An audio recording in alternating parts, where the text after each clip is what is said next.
The first Democratic Party primary debate happened last night on CNN, and overall, I thought it was a great debate. I thought it was substantive, but also very entertaining. I was on the edge of my seat, had fun the whole night watching those three candidates go back and forth, Bernie, Hillary, and O'Malley, but also had fun watching Jim Webb and Lincoln Chafee sink further and further into irrelevancy.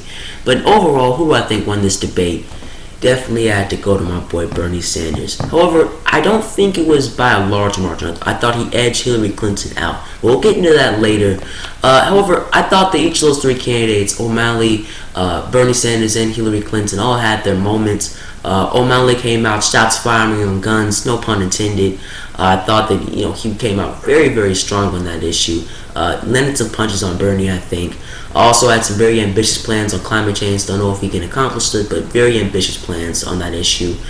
Hillary Clinton, calm and presidential demeanor all throughout. And I think that played well with a lot of voters. But yeah, I thought she had some very strong issues that she was, really just persuasive on. But also, I think on some issues showed her true establishment colors. But then for Bernie, though, look, he did what he was supposed to do, and he stuck to the issues. He stuck to the issues that matter to the American people, and that is what matters. If they matter to the average voter, and they do. All these issues that he's raising, they are kitchen table discussions that are happening across the country. People are working longer and longer hours for lower and lower wages, and Bernie Sanders brings that up nearly every single question he had to answer during that debate. And you know what? It resonated because he also did it with with a genuine demeanor and some authenticity, and that's what separated him, I think, above both O'Malley and Clinton. But let's get into this debate, candidate by candidate, see how I feel each candidate did during this debate. Let's start with the two biggest losers of this debate, in my view, Jim Webb and Lincoln Chafee. Now, this was the first time that I'd seen either Jim Webb or Lincoln Chafee in action. The only really policy positions I knew of them, which is like a brief Wikipedia scan of the policy positions on that Wikipedia page, so I could do like a brief overview of them when I was doing the preview for this Democratic Party debate, that little video I did. So yeah, this was like my first impressions of them, and yeah, man, Webb came off as way too conservative for me. His position on Keystone, it frightened me, man. I think he came out, he was approving of that. Frightening. His position on the Iran deal, I think he was against that. Absolutely not. Cannot have that. And there's also his style. I think it was just awkward and just annoying. He kept bringing up the time thing he was getting from Anderson Cooper. Just annoying. Like, nobody cares. Just stop. All right. And then Chafee, I felt sorry for the man. He looked out of his league. He looked like he was out of his place on that debate stage. He looked weak. He looked pretty nervous. And also, his defense of some of the bad votes that he had in the past, they were laughable. They were absolutely ridiculous. So Chafee back in '99, he voted to repeal the Glass-Steagall Act. However, his defense of that terrible, terrible decision was completely laughable. He said, well, my first few weeks in the Senate, my dad died. Obviously, heart goes out to him for, feeling that. I can imagine the pain he was feeling, but understand, when you're going into this position, if you don't feel comfortable voting, don't vote. Don't just cast a vote and potentially mess with the financial system of our country. Actually, if you're going to vote, look at the issue very carefully. And if you actually looked at the issue and you thought that it was appropriate to say yes, the banking system should have more risk inside of it, then I don't think you should be commander-in-chief. So I thought that was absolutely laughable. But then, so yeah, overall with these two candidates, I'm gonna make a prediction. I think that one will drop out by this next debate, if not both. They didn't gain anything from this debate. In fact, I think Jim Webb lost from this debate. I think he would have done better actually during the Republican debate. Might have brought some sense and just some policy discussion over there. But yeah, I think both of them just did not do well at all, and I think they definitely they did not play well with the Democratic voters at all. I think either one or both of them will drop out by this next debate coming up in the next month. And then, now in third, I have Martin O'Malley. Now, coming into this debate, Martin O'Malley, he kind of worried me a little bit, being a Bernie Sanders supporter myself and all. I thought, I know that he was a progressive. very, very progressive on some of these issues. And I was worried that with his youth and some of his good looks to some people, I thought that he could get some Bernie supporters to abandon the ship, so to say, especially with the coverage and the attention he was going to be able to receive. Nah, fam. He was so fake. That's what held him back. He did not come off as genuine and authentic at all. And I think Bernie and O'Malley definitely contrasted there. However, his message, very, very good. He came out very, very strong on guns. Came out, as I said, shots firing against Bernie on that guns issue. And some of those punches landed. He was strong on immigration. And he called immigrants new Americans. I don't know if that extends to illegal immigrants, but if it does, that can become dangerous, right? This whole immigration issue, you cannot just say all the illegal immigrants coming in, they're new Americans. You can't just do that, right? Because if you have an unlimited flow of people coming into the country, it's going to overflow the system at some point. Now, right now, it's not. Right now, the right wing keeps saying people are going to lose jobs because of all these illegal... No, nonsense. They actually are a very important part of our economy. However, if this continues and you have millions of people coming in per year, it overflows the system. And yes, then jobs and the economy does become a concern. So if he meant just legal immigrants, no problem with that whatsoever. But that kind of worried me there. And yeah, I thought he was on climate change. He had some very ambitious proposals. He said he wanted a completely 100% clean energy grid by 2050. I think it's very ambitious. That's an awesome proposal. And if he can get it done, I think that's just fantastic.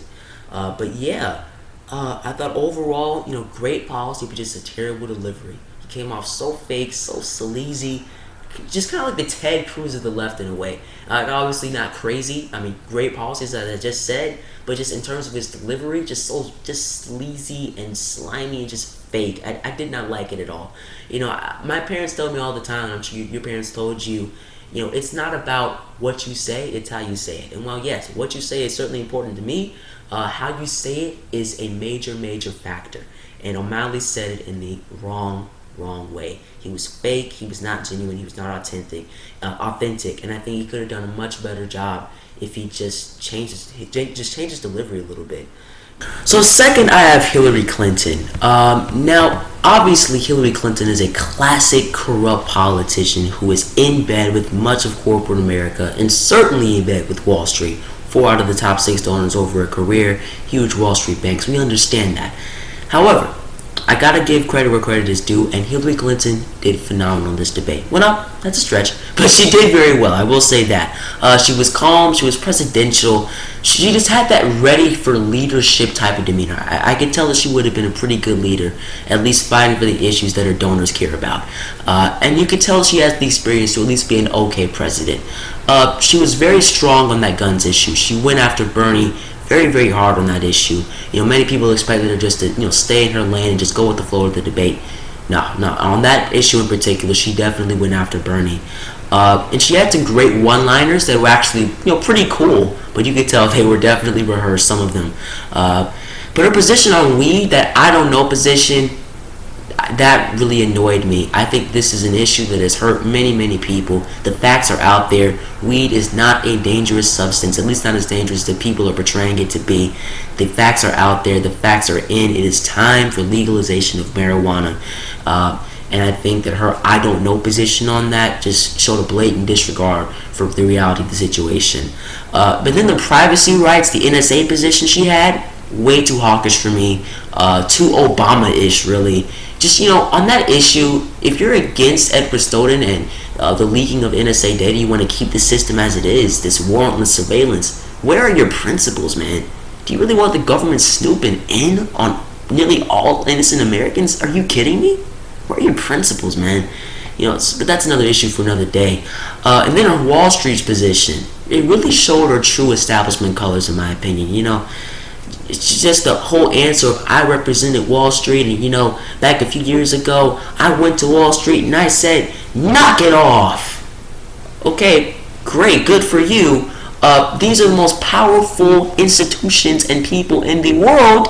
Okay, just a few words from you saying knock it off is not going to exactly end the recklessness and the greed that they have showed in wrecking our economy on a periodic basis. Okay, that's not going to end it. And Bernie Sanders articulated that beautifully right after that comment she made. And then on foreign policy, her defense of her decision to go into Libya, her and Obama's position to go into Libya, and then her position on Syria, way too hawkish for me. Again, she showed some of her true colors, in my opinion, behind that progressive mask she's been sporting lately. Now, I think to the average Democratic Party voter, I think at times she looked genuine, but also at times she looked completely fake. Usually you can tell when a politician is actually being authentic and they actually feel the issues that they're talking about. You can also tell when they're just trying to tell you what you want to hear. And I think voters can definitely tell that distinction sometimes with Hillary Clinton. As I said, she had some great one-liners, but then she was just telling what people wanted to hear. And I think voters definitely made that distinction. However, overall, from the perspective of the average voter and from my perspective, I thought she had a very good debate performance. Now, Bernie Sanders was #1 in my book, and here's why. He stuck to the issues, and it resonated with the American people.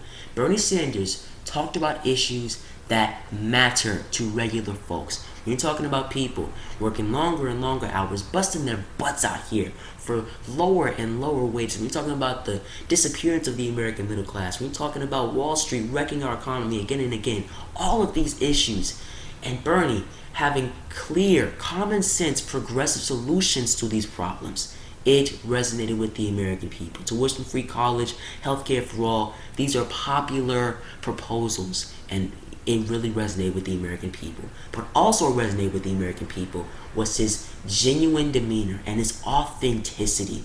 That's what separated Bernie from Martin O'Malley. Martin O'Malley, very progressive on a lot of these issues. However, what separated himself, Bernie Sanders, from Martin O'Malley was that he was genuine on these issues. Bernie Sanders, no super PAC, raising nearly all of his money off the backs of regular folks, giving him $20, $30 on the average donations. You're talking about a guy who was for the people, by the people, and of the people. And this guy, people could get. He is really going to fight for us if he gets elected. And that was the difference. With Martin O'Malley, with sleazy politicians like him, I'm not saying he's sleazy, I think he has great policy positions, but the way he said it was sleazy. You do not know if he's really for you or not. And that's something that voters are definitely going to be turned off by. But Bernie on foreign policy, I thought he did pretty well, but there was one misstep. He was kind of snoozing off the Jim Webb, and then he got caught off guard when Anderson Cooper kind of reflected this question about Vladimir Putin back onto him, and needed like about 10-15 seconds to collect his thoughts. Ended up answering the question iffy. Okay. But yeah, otherwise on foreign policy, I thought he did very well. He defended non-interventionism exceptionally.